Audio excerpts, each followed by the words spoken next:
asalaamaaleykum wa rahmatullah maa ngi leen di ziar mbaa yeneen ci jàmm.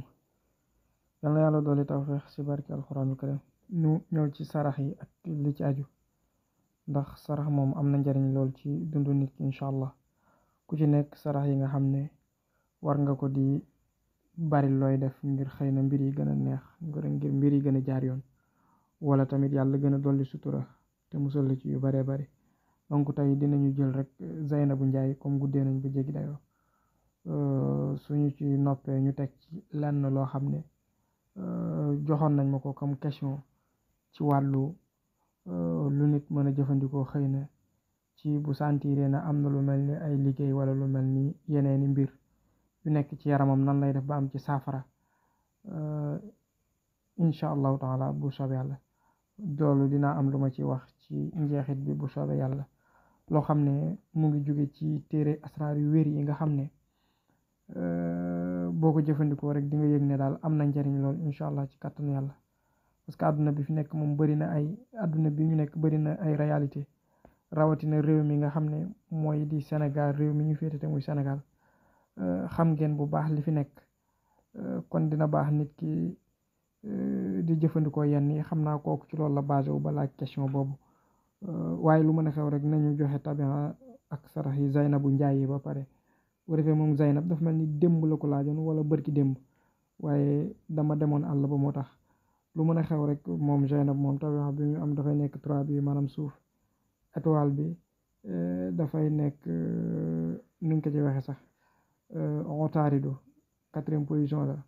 bu ko defee nag bu soobee yàlla mi nga xam ne dara tëwu ko, tabian am boobu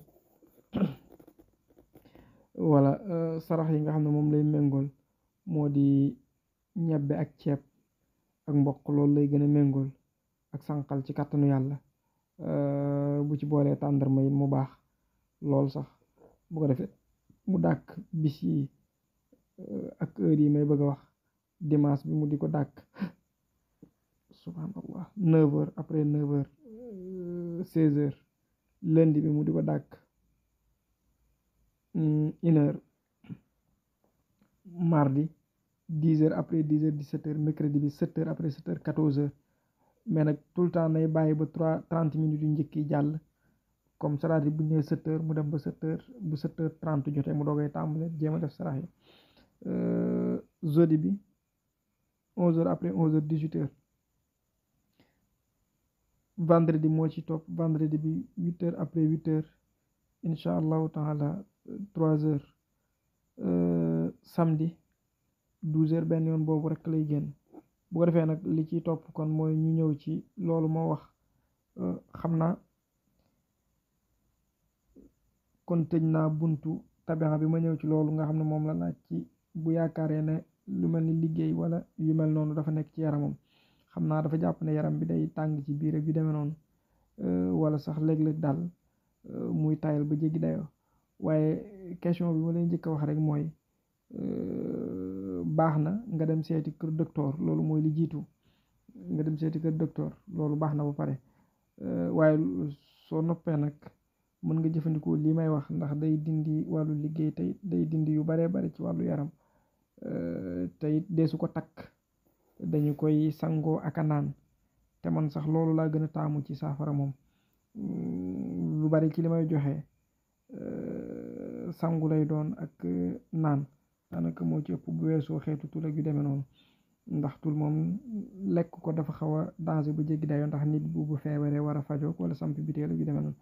kon nag li ngay jëfandikoo daal mooy wassamaa'i wa taariq wa ma adraka ma taariq an najmu saaxib in kullu nafsin lamma alayha xaafid ba saar wi jeex. waaye nag nii nga koy bindee, da ngay def aaya boo bind nga dugal ci tabbat yadaa ñetti yoon, falaxi ñetti yoon, naasi ñetti yoon, laxat jaakum ñetti yoon. tabbat yadaa ñetti yoon, naasi ñetti yoon, fatiha xawma falaxi ñetti yoon, naasi ñetti yoon ak laxat jaakum. boo noppee nga dal di def ayatul kursi 17 fois yoo xam ne c'est-à-dire boo bindee saar wi noonu ba mu jeex nga dal di nag jël ayatul kursi 17 fois. boo eggee ci wala yaudu xifzuhuma googu nga baamu ko baatu xifzuhuma 70 fois muy tombe limu kun. loolu boo ko defee nga dal di koy def saafara, def ko ndox, maanaam xaaj ko ñaari xaaj, benn bi xaaj bi nga di ci sangu, benn xaaj bi nga di ci naan diiru semaine boo xam ne daanaka loolu rek ngay naan buy waaji jeex nga yokk ci ndox. ci sensé da ngay sentir ne loolu yi nekkoon ci yaram yi te bokku ci kàttanu yàlla borom bi subhaanahu wa taala dafay dañ ba set wecc ci yow incha allahu taala. kon loolu mu ngi noonu, yàlla dolli jàmm salaam ci barke alquranul karim, dolli leen tawfeex bu baax a baax te yokk jàmm ji te yokku xéewal yi ñëpp rek mu fajal leen seeni aajo ci kàttanu yàlla. asalaamaaleykum wa rahmatullah.